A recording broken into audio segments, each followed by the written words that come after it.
Hello friends, welcome to DMC maths. Guys, आज हम लोग पढ़ने वाले हैं एनसीईआरटी क्लास 8 के चैप्टर 13 क्षेत्रमिति। इसको इंग्लिश में मेंसुरेशन कहते हैं। आज हम लोग एक्सरसाइज 13.2 के कुछ बेसिक कंसेप्ट तथा इसके प्रश्नावली को हल करने वाले हैं। समझे? तो चलिए स्टार्ट करते हैं।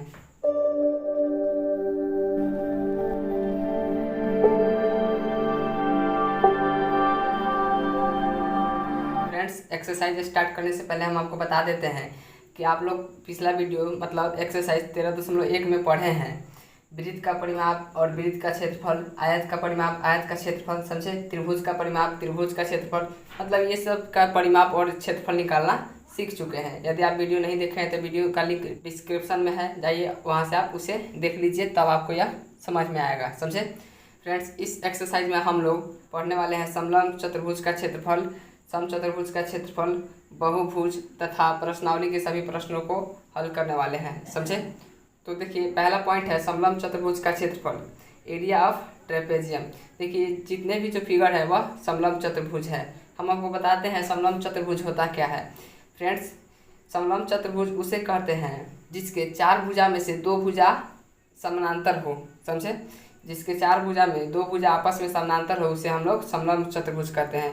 तो आप यहाँ पे ध्यान से देखेंगे तो यह भुजा और यह भुजा आपस में समानांतर है तो यह समलंब चतुर्भुज है, और यहाँ पे यह दोनों आपस में समानांतर है तो यह समलंब चतुर्भुज है। समझे? और वैसे ही यहाँ पे यह दोनों आपस में समानांतर है तो यह समलंब चतुर्भुज है। समझे? यहाँ पे यह दोनों आपस में समानांतर है। समझे? चलिए फ्रेंड्स, देखिए समलंब चतुर्भुज का जो क्षेत्रफल होता है वह होता है 1/2 गुना ऊंचाई गुना समानांतर भुजाओं का योग। यहाँ पे देखिए ये एक नया वर्ड आया है ऊंचाई। अब इसमें ऊंचाई कौन सा होगा? समानांतर भुजा पर जो लंबवत रेखा होती है ऊंचाई कहलाती है। तो ऊंचाई कहाँ से आ गया? यहाँ से। चलिए फ्रेंड्स, अगला है समचतुर्भुज, इसको रोम्बस कहते हैं। देखिए फ्रेंड्स, यह वर्ग का फिगर नहीं है। समझे? यह समचतुर्भुज है। समचतुर्भुज का फिगर कुछ इस प्रकार से होता है। देखिए, समचतुर्भुज में दो विकर्ण होते हैं, एक AC और BD।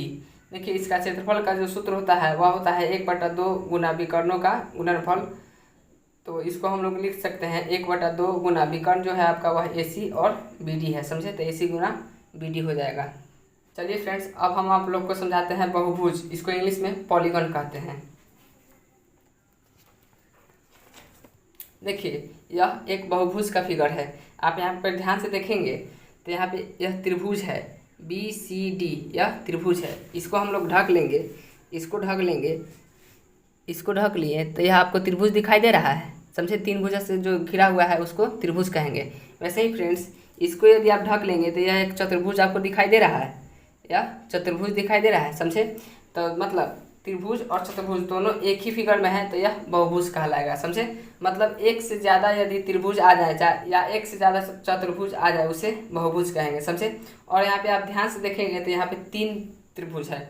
यहाँ पे BCD यह एक त्रिभुज है, और ABD यह एक त्रिभुज है, और AED यह एक त्रिभुज है। मतलब यहाँ पे तीन त्रिभुज है तो यह बहुभुज है। समझे? मतलब एक से ज़्यादा त्रिभुज वह बहुभुज कहलाएगा, या एक से ज़्यादा चतुर्भुज वह बहुभुज कहलाएगा, या एक चतुर्भुज या एक त्रिभुज दोनों बहुभुज कहलाएंगे। समझे? अब बात आता है इसका क्षेत्रफल कैसे निकालेंगे। देखिए फ्रेंड्स, पहले त्रिभुज का क्षेत्रफल निकालेंगे, उसके बाद चतुर्भुज का क्षेत्रफल निकालेंगे, दोनों को जोड़ देंगे तो बहुभुज का क्षेत्रफल निकल जाएगा। समझे? वैसे यदि आपको नहीं करना है तो पहले इस त्रिभुज का क्षेत्रफल निकाल लीजिए, फिर इस त्रिभुज का क्षेत्रफल निकाल लीजिए, और इस त्रिभुज का क्षेत्रफल निकाल लीजिए, और तीनों को आपस में जोड़ दीजिए, बहुभुज का क्षेत्रफल निकल जाएगा। समझे? त्रिभुज का क्षेत्रफल निकालना आप लोगों ने पिछले एक्सरसाइज में पढ़ा है। समझे? तो चलिए फ्रेंड्स, अब हम लोग चलते हैं एक्सरसाइज के प्रश्नों की ओर। क्वेश्चन नंबर पहला है, एक समलंब चतुर्भुज PQRS के कोण P और कोण S समकोण है। कोण P और कोण S समकोण है। इसकी भुजाओं की माप चित्र में दर्शाई गई है। समलंब चतुर्भुज का क्षेत्रफल ज्ञात कीजिए। देखिए, जो इसका भुजा है इसका जो माप है यह चित्र में दर्शाया गया है, इसका क्षेत्रफल निकालना है। समझे? यह समलंब चतुर्भुज है और इसका क्षेत्रफल निकालना है। तो चलिए इसे हम लोग बना लेते हैं। देखिए फ्रेंड्स, यह फिगर है आपका PQ है 20 सेंटीमीटर, और SR है 25 सेंटीमीटर, और QR है 13 सेंटीमीटर, और PS है 12 सेंटीमीटर। यह समलंब चतुर्भुज है। अब इसका कह रहा है कि समलंब चतुर्भुज का क्षेत्रफल निकालिए। तो समलंब चतुर्भुज का क्षेत्रफल निकालने का सूत्र होता है 1/2 गुना ऊंचाई गुना समानांतर भुजाओं का योग। यहाँ पे समानांतर भुजा है PQ और SR, समझे। तो ये दोनों भुजाओं का योग हो जाएगा। और ऊंचाई जो है समानांतर भुजा के जो लंबवत रेखा होती है उसे हम लोग ऊंचाई कहते हैं। तो देखिए यह समानांतर भुजा है, इसके लंबवत रेखा मतलब यह PS, यह जो रेखा है इसको हम लोग ऊंचाई कहेंगे, समझे। लंबवत मतलब 90 डिग्री पर बना हो। तो यह जो PS जो भुजा है यह ऊंचाई है। तो PS का मान है 12 सेंटीमीटर। तो यहाँ पे हो जाएगा 1/2 गुना 12 गुना समानांतर भुजाओं का योग मतलब 20 + 25, 20 + 25, इसको हम लोग जोड़ लेंगे। अब देखिए यह 2 से यह कट जाएगा 6 बार में, समझे। तो यह हो जाएगा 6 गुना 20 प्लस जोड़ लेंगे, यह हो जाएगा 45, और 45 में हम लोग 6 से गुना कर लेंगे 270 वर्ग सेंटीमीटर। यह आपका क्वेश्चन का आंसर हुआ। क्वेश्चन नंबर 2 है, एक समलंब चतुर्भुज ABCD में AB, CD का समानांतर है। AB बराबर 30 सेंटीमीटर, BC बराबर 15 सेंटीमीटर और DC 44 सेंटीमीटर है। और यदि AD बराबर 13 सेंटीमीटर तो समलंब चतुर्भुज का क्षेत्रफल ज्ञात कीजिए। देखिए इसको हम लोग कैसे बनाएंगे। यह आपका एक समलंब चतुर्भुज है। देखिए AB दिया हुआ है 30 सेंटीमीटर और AD है 13 सेंटीमीटर और BC 15 सेंटीमीटर और DC 44 सेंटीमीटर है, समझे। तो फ्रेंड्स समलंब चतुर्भुज का क्षेत्रफल होता है 1/2 गुना ऊंचाई गुना समानांतर भुजाओं का योग। तो समानांतर भुजा इसमें AB और DC है, तो AB + CD हो जाएगा। DC बोलिए या CD दोनों एक ही है, समझे। तो फ्रेंड्स यहाँ पे देखिए समानांतर भुजा तो दिया हुआ है लेकिन ऊंचाई नहीं दिया हुआ है, इसमें ऊंचाई नहीं दिया हुआ है। तो ऊंचाई को पहले हम लोग निकालेंगे, उसके बाद इस फॉर्मूले से समलंब चतुर्भुज का क्षेत्रफल निकाल लेंगे, समझे। देखिए सबसे पहले हम लोग क्या करेंगे फ्रेंड्स, AD के समानांतर एक पैरेलल लाइन खींचेंगे, समझे। देखिए जब AD 13 सेंटीमीटर है तो यह इसके पैरेलल है, तो यह भी 13 सेंटीमीटर होगा। मतलब AD के समानांतर एक हम लोग लाइन खींचेंगे, तो AD जब 13 सेंटीमीटर है तो BO, यहाँ पे हम लोग इसको O दे देते हैं नाम, समझे। तो BO 13 सेंटीमीटर हो जाएगा। अब फ्रेंड्स आप देखिए यह एक समांतर चतुर्भुज बन गया, यह समांतर चतुर्भुज बन गया। अब आप जानते हैं कि समांतर चतुर्भुज में आमने सामने की भुजा समान होती है, समझे। तो जब यह 30 सेंटीमीटर है तो यह भी 30 सेंटीमीटर होगा, यह 30 सेंटीमीटर होगा। यहाँ से यहाँ तक की जो दूरी होगी वह 30 सेंटीमीटर होगा। क्यों? क्योंकि इसके समानांतर जो भुजा है वह 30 सेंटीमीटर है। और यह जब 13 सेंटीमीटर है तो यह भी 13 सेंटीमीटर होगा, समझे। अब फ्रेंड्स अब यहाँ से यहाँ तक की दूरी है 44 सेंटीमीटर। तो यहाँ से यहाँ तक की दूरी 30 सेंटीमीटर तो आप निकाल लिए। अब यहाँ से यहाँ तक की दूरी कितनी हो गई, टोटल दूरी है 44 और यहाँ से यहाँ तक की दूरी है 30 सेंटीमीटर। तो इसको हम लोग क्या करेंगे, 44 में से 30 को घटा लेंगे तो यहाँ से यहाँ तक की दूरी निकल जाएगा, मतलब O से C तक की दूरी निकल जाएगा। आप समझ रहे हैं। तो 44 - 30 हो जाएगा, यह 14 हो जाएगा। यह जो भुजा हुआ आपका 14 आ गया, समझे आप। अब देखिए फ्रेंड्स यह एक त्रिभुज बन गया है, यह त्रिभुज बन गया है। अब आप जानते हैं त्रिभुज OBC का क्षेत्रफल मतलब OBC का क्षेत्रफल, इसके अंदर का जो भाग है उसको हम लोग निकालेंगे, समझे। देखिए तो त्रिभुज OBC का क्षेत्रफल हम आपको बताए हैं कि त्रिभुज का क्षेत्रफल 2 फॉर्मूले से निकालते हैं। तो दूसरा फॉर्मूला हम लोग यहाँ पे यूज़ करने वाले हैं √S × S - A × S - B × S - C। अब देखिए फ्रेंड्स S होता क्या है, तो S होता है परिमिति का आधा, परिमाप का आधा, समझे। अब परिमाप आपको बताया है कि परिमाप जो इनके जो किनारे की जो लंबाई होती है, टोटल किनारे की लंबाई को जोड़ देते हैं तो वह परिमाप हो जाता है, समझे। तो परिमाप का आधा S होगा। तो परिमाप होता है A + B + C, मतलब भुजाओं के योग, तीनों भुजा का योग। मान लीजिए यह भुजा A है, यह भुजा B है, यह भुजा C है, तो तीनों भुजा को जोड़ देंगे तो परिमाप निकल जाएगा। बात समझ रहे हैं आप। यह जो भुजा है वह 13 सेंटीमीटर है, यह 15 सेंटीमीटर है और यह 14 सेंटीमीटर है। तो 13 + 15 + 14 जोड़ देंगे कितना हो जाएगा 42, और बटा में 2 है तो बटा में 2, समझे। तो अब 2 से 42 में भाग कर लेंगे 21 हो जाएगा। अब फ्रेंड्स आप ध्यान से देखेंगे तो इसका मान यहाँ पे 21 निकाल चुके हैं आप। अब इसको आप इस फॉर्मूले में रख दीजिए, समझे। तो यह हो जाएगा 21 × 21 - A का मान कितना है 13, तो 21 - 13, फिर S - B, 21 - B का मान है 14, फिर C का मान है 21 - 15, समझे। अब देखिए यह हो जाएगा √21 गुना 13 में से यह हो जाएगा 8 और यह हो जाएगा 7 और यह हो जाएगा 6, समझे। अब देखिए अब आप इसको लिख सकते हैं, 21 को आप लिख सकते हैं 3 × 7, फ्रेंड्स यहाँ पे 6 है, 3 × 7 और 8 को लिख सकते हैं आप 2 3 बार, समझे। फिर यह 7 एक बार ही लिखिए आप, 7 को एक बार ही लिख सकते हैं आप। और यहाँ पे 6 है, यह जो अंक है यह 6 है, तो 6 को आप 2 गुना 3 लिख सकते हैं। अब जो जोड़ा लग जाए उसको आप बाहर निकाल लीजिए। देखिए यह जोड़ा लग गया, फिर यह और यह, समझे। फिर यहाँ से यह 7 और यहाँ से यह 7, फिर यहाँ से यह 2, यहाँ से 2, मतलब यह 3 गुना 7 गुना 2 गुना 2। अब इसको आप लोग गुना कर लेंगे तो यह हो जाएगा 2 दूना 4, 4 में 3 से गुना कर लो, 12 में 7 से गुना कर लेंगे 84, समझे। तो यहाँ पे देखिए त्रिभुज ओबीसी का क्षेत्रफल आ गया 84 सेंटीमीटर स्क्वायर, समझे। अब फ्रेंड्स आप जानते हैं कि त्रिभुज का क्षेत्रफल निकालने का जो दूसरा फॉर्मूला होता है वह होता है 1/2 गुना ऊंचाई गुना आधार, समझे। अब देखिए त्रिभुज का क्षेत्रफल आप पहले वाले फॉर्मूला से निकाले हैं तो यह 84 आया है, तो यह जो होगा यह 84 के बराबर होगा, समझे। तब ना ऊंचाई निकलेगा, समझ रहे हैं। ऊंचाई हमको निकालना है समलंब चतुर्भुज का। देखिए समलंब चतुर्भुज का क्षेत्रफल निकालना है तो 1/2 गुना ऊंचाई गुना AB प्लस CD, मतलब समांतर भुजाओं का योग चाहिए। तो समांतर भुजाओं का योग तो निकल जाएगा, 30 और 30 को जोड़ देंगे, समझे। तो यह समांतर भुजाओं का योग निकल जाएगा, परंतु फ्रेंड्स ऊंचाई जो है वह निकालना है, ऊंचाई निकालना है हम लोग को। ऊंचाई नहीं दिया हुआ है क्वेश्चन में। तो देखिए यहाँ से हम लोग ऊंचाई निकाल लेंगे, 1/2 गुना ऊंचाई गुना आधार बराबर 84 हो जाएगा। अब आधार दिया हुआ है, आधार जो है आपका त्रिभुज का क्षेत्रफल जो है, त्रिभुज आप त्रिभुज का क्षेत्रफल का सूत्र लगाए हैं तो जो त्रिभुज का जो आधार होगा वह यह होगा, समझे, 14। तो यह हो जाएगा 1/2 गुना ऊंचाई गुना 14 बराबर 84। अब यह गुना में उधर जाएगा तो भाग में हो जाएगा, 1/2 गुना ऊंचाई बराबर 84/14। अब यह 14 से यह 6 बार में कट जाएगा, समझे। तो ऊंचाई बराबर या भाग में है तो उधर जाएगा तो गुना में हो जाएगा, तो 6 गुना 2, ऊंचाई बराबर आपका आ जाएगा 12, समझे।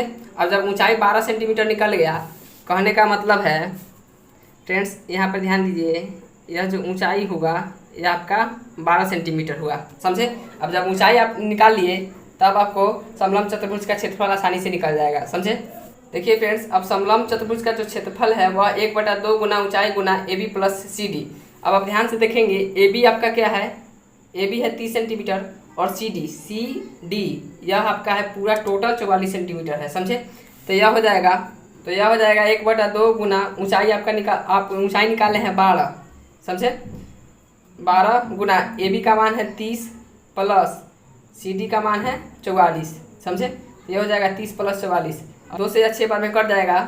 अब 30 और 44 को जोड़ लेंगे, यह कितना हो जाएगा 74, और यह 6 गुना में है तो यह हो जाएगा 6 गुना 74, समझे। अब 74 में 6 से गुना कर लेंगे, 444 वर्ग सेंटीमीटर होगा। यह आपका समलंब चतुर्भुज का क्षेत्रफल हुआ, समझे। क्वेश्चन नंबर 3 है, किसी समलंब चतुर्भुज की समांतर भुजाएं 52 सेंटीमीटर और 27 सेंटीमीटर है तथा अन्य 2 भुजाएं 25 सेंटीमीटर और 30 सेंटीमीटर की है। समलंब चतुर्भुज का क्षेत्रफल ज्ञात कीजिए। चलिए फ्रेंड्स इसे हम लोग बना लेते हैं। देखिए ABCD एक समलंब है, समझे। AB दिया हुआ है 27 सेंटीमीटर और BC है 30 सेंटीमीटर और CD है 52 सेंटीमीटर और AD 25 सेंटीमीटर है, समझे। अब देखिए समलंब चतुर्भुज का क्षेत्रफल आपको निकालना है तो इसका सूत्र होता है 1/2 गुना ऊंचाई गुना समानांतर भुजाओं का योग। समानांतर भुजा आपका है AB और CD, समझे। यह दोनों समानांतर भुजा है तो यह दोनों का योग यह हो जाएगा AB प्लस CD, समझे। फ्रेंड्स यह बिल्कुल क्वेश्चन नंबर 2 के जैसा है। यदि आपको क्वेश्चन नंबर 2 समझ में आया है तो आप क्वेश्चन नंबर 3 आसानी से बना सकते हैं, समझे। तो फ्रेंड्स यहाँ पे देखिए, यहाँ पे आपको ऊंचाई निकालना है, समझे। यहाँ पे ऊंचाई इसका नहीं दिया है, यदि ऊंचाई दिया रहता तो यह सूत्र से इसका क्षेत्रफल निकल जाता, समझे। तो सबसे पहले हम लोग ऊंचाई निकालेंगे समलंब चतुर्भुज का। तो हम लोग क्या करेंगे, AD के समानांतर एक लाइन खींचेंगे, समझे। AD के समानांतर एक लाइन खींचेंगे। अब जब यह 25 सेंटीमीटर है तो यह भी 25 सेंटीमीटर होगा, बात समझ रहे हैं आप। अब देखिए यह एक त्रिभुज बन गया, यह त्रिभुज बन गया, इसका नाम O दे दीजिए, OBC यह त्रिभुज बन गया। अब फ्रेंड्स यदि आपको पता है जब आप लाइन खींचे AD के समानांतर आप लाइन खींचे तो यह एक समानांतर चतुर्भुज हो गया। समानांतर चतुर्भुज में आपस आमने सामने की जो भुजा होती है वह समानांतर होती है, समझे। समानांतर चतुर्भुज में आमने सामने की भुजा समानांतर होती है। अब जब यह 27 सेंटीमीटर है तो यह भी OD जो होगा यह भी 27 सेंटीमीटर होगा, समझे। अब फ्रेंड्स आप देखिए CD का मान है 52 सेंटीमीटर और OD 27 सेंटीमीटर है, मतलब यहाँ से यहाँ तक की दूरी है 52 और यहाँ से यहाँ तक की दूरी है 27। तो हम लोग क्या करेंगे, यहाँ से यहाँ तक की दूरी निकालना है तो 52 में से 27 को घटा लेंगे, समझे। तो यह हो जाएगा 25 सेंटीमीटर, मतलब OC का मान आ गया 25 सेंटीमीटर। समझे। अब फ्रेंड्स अब देखिए आप ध्यान से, अब त्रिभुज OBC का क्षेत्रफल निकालना है, मतलब इसके अंदर का भाग निकालना है, यह कितना है। समझे। तो त्रिभुज OBC का क्षेत्रफल निकालना है तो इसका सूत्र होता है, इसका 2 गो सूत्र होता है, जैसा कि हम आपको पिछले क्वेश्चन में भी बताए थे।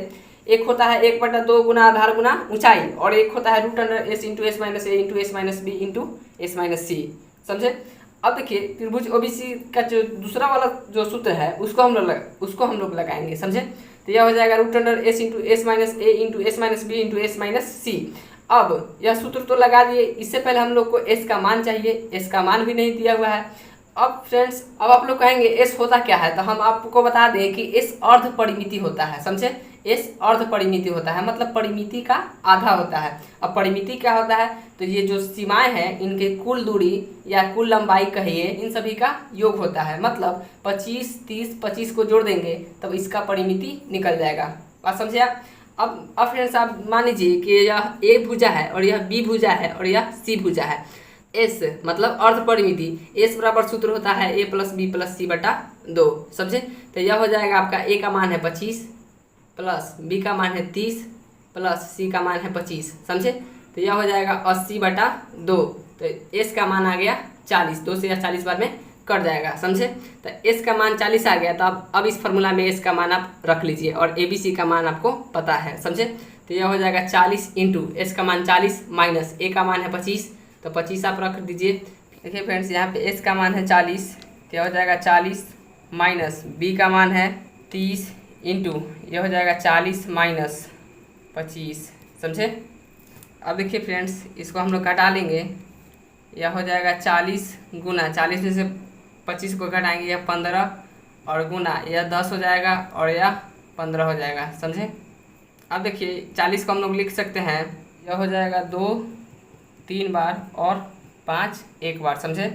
इसको लिख सकते हैं 3 गुना 5, इसको लिख सकते हैं 2 गुना 5, इसको लिख सकते हैं 3 गुना 5। समझे। अब देखिए फ्रेंड्स यह पहले रूट में होगा, इसका जोड़ा लग गया और यह 5 का जोड़ा लग गया, यह 2 और यह 2 का जोड़ा लग गया। तो जिसका जोड़ा लग गया उसको हम लोग पहले लिख लेंगे, यह 2 फिर यह 2 फिर यह 5 फिर फ्रेंड्स यह 3 और यह 3। समझे। फिर यहाँ से यह 5 और यह 5, तो यह हो गया 2 दूना 4, 4 5 20, 20 30 60, 60 5 300।